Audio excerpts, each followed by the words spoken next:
You hear Liberals say this all the time. Small business is I have an extremely original thing to say. You'll never guess what it is. Backbone of the economy. Well, as a corner store worker, I do sit on my backbone and watch a lot of news first at 5 on a very small TV. Excuse me, how much is this apple? The same as the channel I'm watching, darling. $10. Well, it turns out, and as you can imagine, I was more shocked than anyone to discover this, but the Liberals lied. The real backbone of the economy, in fact, the entire skeleton, is infrastructure. Because if the government builds, say, a dam, not only does that boost national morale as it proves that humans dunk on beavers even at the one thing they're good at. How does it feel?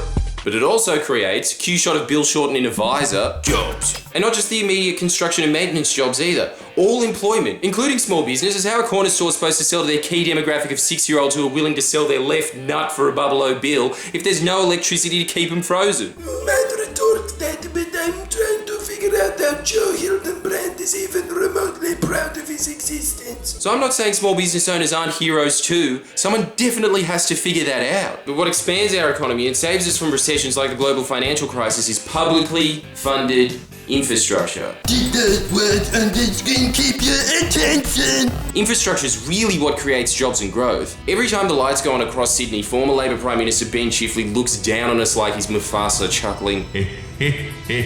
Good night, Sydney. As the infrastructure that he built over half a century ago is still being utilised by the wider economy today. But what I can guarantee you is that 60 years from now, the spirit of Malcolm Turnbull won't be hovering over Brisbane asking, does anyone remember how generous those company tax cuts I handed out were? No. Ingrates! Because that proposed $65 billion in tax cuts the Liberals wanted, claiming, Because it's going to stimulate economic growth. Yeah, that's what it's going to do. by their own figures,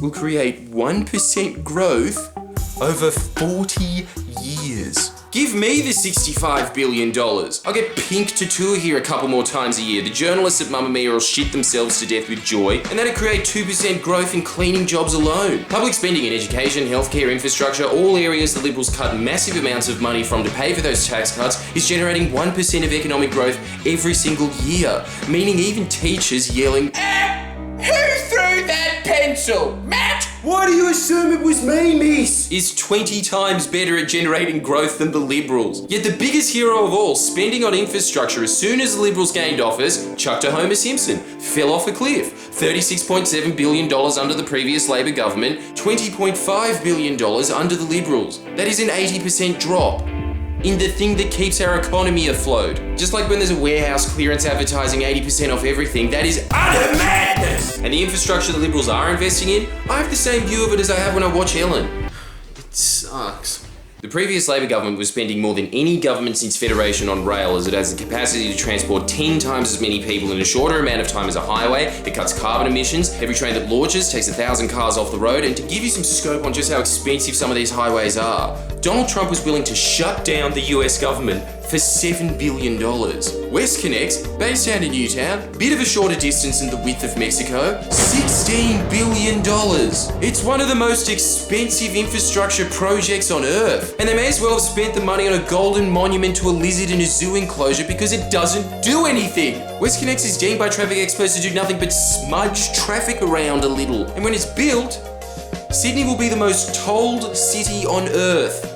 How do you sell that in a tourism ad? There's a city I know where you can pay up to $200 a week for the privilege of sitting in traffic.